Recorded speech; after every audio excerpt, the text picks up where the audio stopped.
Good afternoon and welcome to CEC Gurukul lecture. In the series on sociological research method, in today's lecture, we're going to talk about comparative method. And we know that comparative method is very essential part of sociological research. And for this, we will be referring to Andre Bette's article on comparative method. So let us start by understanding what is comparative method and how Andre Bette critiques the way in which this method has been used in sociological research. So to start, the comparative method has long interested students of society and culture, with sociologists and social anthropologists discussing it for over a century without reaching consensus on its proper use. A notable development is the method's historical focus on non-Western societies, especially by social anthropologists. So, when we go into the historical evolution of this method, we see that it was started by most of the anthropologists located in the Western countries, and they used this method to compare non-Western society with the Western societies. So, most sociologists and anthropologists used the method for analyzing all types of societies, rather in a kind of a comparative framework to find out what was the similarities and what the differences. And here when we say all types of societies, there was this binary between the Western and the non-Western, the simple, the complex, agricultural, industrial. So these various binaries were referred in terms of a single comparative framework. In today's lecture, the discussion is based on Andre Bette's lecture titled Some Observation on the Comparative Method. This lecture was originally delivered in an inaugural lecture in Center for Asian Studies, Amsterdam on 5th July 1990. This was a time when sociology in India was always evolving, and therefore Bette chose the comparative method as the title of the lecture because it seemed appropriate to seek on this topic in an institution which is solely devoted to the study of Asian country, which extremely varied in terms of institutions and ways of life. Understanding of each is bound to be redefined by a comparison or contrast with others. The second reason why he thought of lecturing on comparative method was that this was a favorite at that point of time. Comparative method was favorite among both sociologists and anthropologists since the inception of the discipline. And Bette points out that this work is going to be highly selective, being confined to and associated with just Durkheim's understanding and tradition. He adopts a historical approach focusing mainly upon the development of this concept. Before he begins, he points out an agreed fact that any study of phenomena like family, marriage, religion, etc. remain incomplete or misleading as long as they are confined to one single type of society. Bette, he was trying to understand how this method evolved, so he traces the comparative method's rise in the 19th century sociology and social anthropology, especially through an sociological circle around Emile Durkheim. Les Sociologie is a French academic journal of sociology founded by Emile Durkheim in 1898 and played a significant role in the development and dissemination of Durkheimian sociology. For Durkheim, sociology was essentially comparative, observing family, religion, or economic practices across simplest to most complex societies revealed social laws that single case studies could obscure. So, if we go back to the lectures on Durkheim or we read Durkheim's book, we know that he was comparing in all his work, whether we talk about religion or we talk about solidarity, he was talking about how you could compare the simplest society to the complex society, because just by studying one particular society, he felt that it was an incomplete work. Now, if we go back to beyond Durkheim, we see that after World War, a small number of non-Western scholars trained in Europe began using Western sociological methods on their own societies, especially in countries like India, Indonesia, Pakistan, Sri Lanka, etc. Now, over the past few decades, these countries, especially located in the non-Western context, have seen explosive growth in sociology and social anthropology, and their researchers have in turn started examining Western society. So the initial was Western scholars from Western society understanding the non-Western society, and much of the work will reveal that there was a kind of a hierarchy where the Western was considered to be superior to the non-Western society. Now, after a few decades, when there was a lot of work in the non-Western countries, the reversal happened, and now they started comparing the non-Western society to the Western society. Now, this two-way traffic of idea brought fresh perspective and forced a re-examination of the very categories like tribe, caste or peasant that earlier scholars, both foreign and indigenous, took for granted. So, we go back to the series on sociology of India and we see how a lot of understanding of tribe, village, family that came in from the Western scholars kind of started being questioned and critiqued by scholars from India. So, when we see that there is a lot of shift which was kind of taking place in the way in which comparative method was used. Now, we go back to the 19th century breakthrough. The comparative method was sociology and anthropology's signature achievement, driving cross societal and cross institutional studies of kinship, marriage, agriculture, religion, magical practices, pottery, etc. While every sociologist and anthropologist tacitly used comparison, they differ on how and whether to do it rigorously. Early enthusiasts, mainly Spencer, Tyler, Durkheim, Radcliffe Brown, believed comparison could uncover universal regularities of social life, forging a natural science of society. A 19th century faith in sociology as a natural science drove the comparative methods. Scholars sought law like regularities of coexistence and succession in social form. So, they were comparing the simple, complex, the Western, the non Western, in order to arrive at universal law that could explain institutions which they were studying.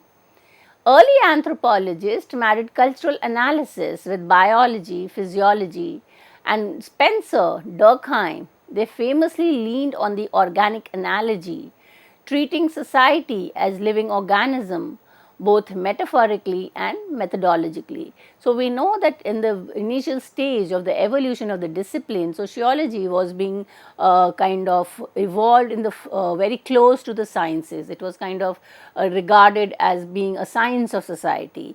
So, a lot of comparison was also in term coming in from say biology, when we see like organic analogy comparing the society to an organ. So, these comparisons were prevalent in the study of the society. But global scale classification and comparison soon revealed pitfalls. Cultural diversity and data gaps made sweeping generalization dubious. So, we will look into the history of the discipline. We see that after a point of time, there was a kind of a critique of whether sociologists were trying to arrive at grand universalization or generalization, and therefore the focus was shifting towards cultural specificity, and it's there that these comparisons then became more relevant. If now in his essay, Andre Bete, he talks about the enthusiast, the skeptic, and the evolutionary bias that is evident in the way in which comparative method was used. Here, Durkheim argued that comparative sociology is not a special branch of sociology, it is sociology itself, underlining that systematic comparison underpins the whole discipline. And here when we look into who were the skeptics, they were Franz Boas, Gordon Weiser, Evans Pritchard. and these skeptics warned against overgeneralization and cultural imperialism. The late 19th and early 20th century zeal for grand comparative survey has warned, and it kind of disappeared altogether, and today most scholars lean towards caution or critique rather than the unbridled enthusiasm. And here we bring in terms of the important contribution of Franz Boas, which is a year after Durkheim's manifesto published the limitation of the comparative method, arguing that grand generalization obscure local specificity. Basically, the debate is in terms of whether we are trying to arrive at universal grand generalization, or we are kind of trying to understand the specificity of the society or the culture that the sociologist is studying. So, therefore, the debate is between generalization versus specificity. Research should focus on narrow geographic areas with rigorous fact bases. This is according to Franz Boas, who said that generalization is obscuring the social reality, and he distinguished the comparative method, which is broad cross-sectional societal survey, from a more fine-grained historical method, and preferred to use the latter, that is to kind of use historical method rather than using the comparative method. So, Franz Boas was an outright rejecting comparison. He flagged its Achilles heel. Before extended comparisons are made, the comparability of the material must be proved, and that is why you go back to the historical method. But demanding proof of comparability in advance is circular. You need to compare to know whether you can compare. In practices, it can be used to derail almost any broad survey. Reckless theory-driven comparison do mischief overgeneralizing or exoticizing disparate culture, but an over-rigorous filter risks sterile parochialism. Franz Boas and Springers felt safest comparing neighborly cultures, geographically or historically proximate. But the notion of neighborliness itself is slippery and ultimately arbitrary. Taken to its logical extreme, Boas' historical method, that is deep localized study, can conflict and even shut down the comparative enterprises it was meant to refine. By spotlighting this tension between too loose and too tight methodology, Franz Boas paved the way for a more balanced approaches, and that is regional comparison, multi-sited ethnography, mixed methods. Andre Bethe, in the section on differences and otherness, takes up the question of similarity and differences in comparative studies. So, as a kind of a beginner to the understanding of comparative method, we know that one of the advantage of this method is to bring out the differences of the society that we are, how are they different, and therefore, in anthropology this is the concept of also considering those that is different as other. So, this otherness becomes integral to comparative study. And Bethe in his essay raises important question: what should be the aim of comparison in sociology and social anthropology? Should it be to identify similarity or to discover differences? Should our aim be to show that all societies are alike or that each one is unique? These questions may appear trivial, but people have responded differently to them, and their responses reflect differences of aesthetic, moral, and political judgment. Every comparative study uncovers both parallels and divergence. No one ever finds only similarity or only differences. Yet scholars differ in which pole they privilege. So, the two broad stands, whether we kind of focus is on differences on the similarity, are number one, intersocietal differences.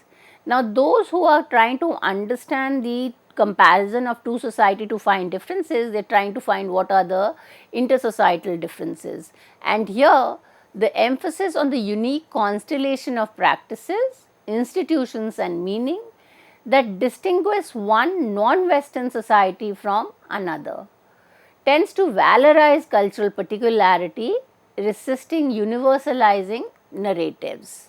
The second is the Western versus the other. Now, these focus on how studied society contrasts with the researcher's own, and here most of the time if we go to what Bethe is referring to are the Western scholars, and these Western scholars were studying the other society. So, they were comparing it with their own society, that is norms, values and institution. For example, if they were studying family, they were comparing the family in India with their Western, so they were the concept of the nuclear versus the joint. Now, such a comparison often carries implicit judgment, either celebrating all the exotic or reinforcing a center periphery hierarchy. Bethe points out that every act of comparison is loaded with value judgment, even before we start tallying traits or mapping correlations. And the choice is between aesthetics. Does one prefer the unity of a grand theory or the texture of a singular account? Moral. Is the goal empathy driven understanding of each society on its own term or a pursuit of overarching social laws? The next choice it is the political. Does highlighting difference empower marginalized voice or risk entrenching separation between us and them?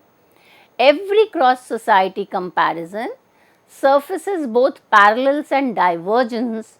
No one ever finds only similarity or only differences. Yet, much of the time we see that the focus is to highlight the differences, that the main point of comparison is to highlight differences for two interlinked reasons. Number one, intersocietal variation. Each non-Western society is internally distinct with its own constellation of practices, institutions and meaning. And the second reason of highlighting differences is the West versus the rest. All other societies stand apart from the anthropologist home society, usually Western, creating a center periphery lens. So, the Western are the periphery, and from there all the other non-Western society at the periphery. So, there is a kind of a inbuilt hierarchy. Andre Bethe reminds us that how and why we compare is inseparable from our values as researchers. So, before we actually bring out our own bias and values, it is important to keep in mind why using the comparative method is how are we going to do the comparison and why are we doing the comparison. So, choosing to emphasize one or other is not merely methodological, it embeds aesthetic, grand theory versus textured portrait, moral, universal law versus respect for particular, and political, empowerment versus othering judgment. So, here then Andre Bethe refers to Evans Pritchard, who studied the newer and he was kind of in an essay on comparative method. Evans Pritchard expresses dissatisfaction with anthropologists from Fraser to Radcliffe Brown for hunting universal pattern, and he gives the example of Fraser's golden bough. He says this is a classical example of arriving at universal pattern through comparison. And the search for sameness, why were the anthropologists using the method? Why were they comparing Western society with the non-Western society? The goal was to arrive at sameness, and Evans Pritchard considered this as problematic, and he says it misses sociology's true task. So, the sociologist is not supposed to arrive at universal generalization, and therefore, he says that there was a disjunction between sociology and social anthropology, and we should actually kind of do away with this disjunction. It is the distinctive trait, what sets one group apart from another, that cry out for explanation. Evans Pritchard couches his preference for difference modestly, acknowledging past emphasis on similarity. Yet he insists that mapping contrast will yield richer sociological insight than clustering common features. By turning the spotlight onto divergence rather than convergence, Evan Pritchard paved the way for a more context sensitive particularist anthropology. For over a century, Western anthropologists have ventured elsewhere partly driven by a taste for novelty, combining romance with science, as Levi-Strauss wrote, calling the anthropologist the astronomer of the social sciences. This explore outlook is now baked into the discipline's ethos, even when the explicit goal is systematic comparison. There is a crucial difference between indulging a passion for unfamiliar and forging a rigorous science of other ways of life. So, much of the time, if we look into the history of the evolution of this method, the prime objective was exploring other. So, a popular 1960s-70s Oxford textbook called Others Culture drew entirely on African fieldwork by British anthropologists, many of whom had served in colonial administrators. Bethe challenges us to ask, what does a Western authored primer on other societies offer students and teachers in Africa whose own culture are its subject? By spotlighting this irony, Bethe hints at deeper questions of power and perspective in anthropology. Who writes the textbook, for whom, and what term? So, everywhere we see that is not kind of simply one comparing the other, there is also the dimension of power, who is more dominant and whose perspective becomes a hegemonic perspective. So, the anthropology of object, who becomes the object of study, becomes important. Every field frames its own subject matter. For Western anthropology, that subject has been the other, and there is a kind of an ambivalent gaze. Stressing otherness can slip into a covert celebration of anthropologists' own cultural uniqueness, like rather celebrating or overemphasizing your own society and kind of considering the other as inferior, as problematic.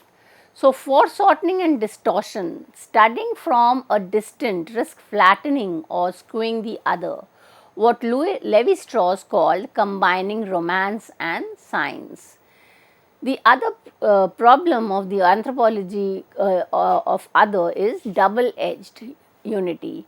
Even those who champion the unity of mankind can misrepresent by treating other society as mere imperfect replica of their own.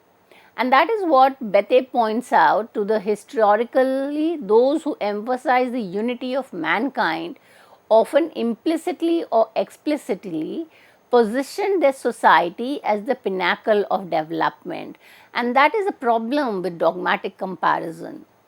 This was particularly evident in the 19th century evolutionary history, which assumed Western society has achieved the highest institutionalized advancement and that other society would inevitably follow the same path. While the theory lost favor in 20th century, its underlying spirit, the author argue, was rekindled in development theory. So, when we look into this article, the core message is call for a more even-handed approach in comparative study, one that acknowledges both similarity and difference without dogmatically asserting that one is more fundamental than the other. Bethe admits the might sound simplistic but stress its importance due to the shift in the context of comparative study. Mixed historical structural regional approach allows to capture both universal pattern and local specificity without coercing one into mold of the other. So, with this understanding of the comparative method, referring to the essay of Andre Bethe, we have got a good sound of understanding of what is comparative method and where it has been used in sociology. With this, I come to an end of this lecture. Thank you.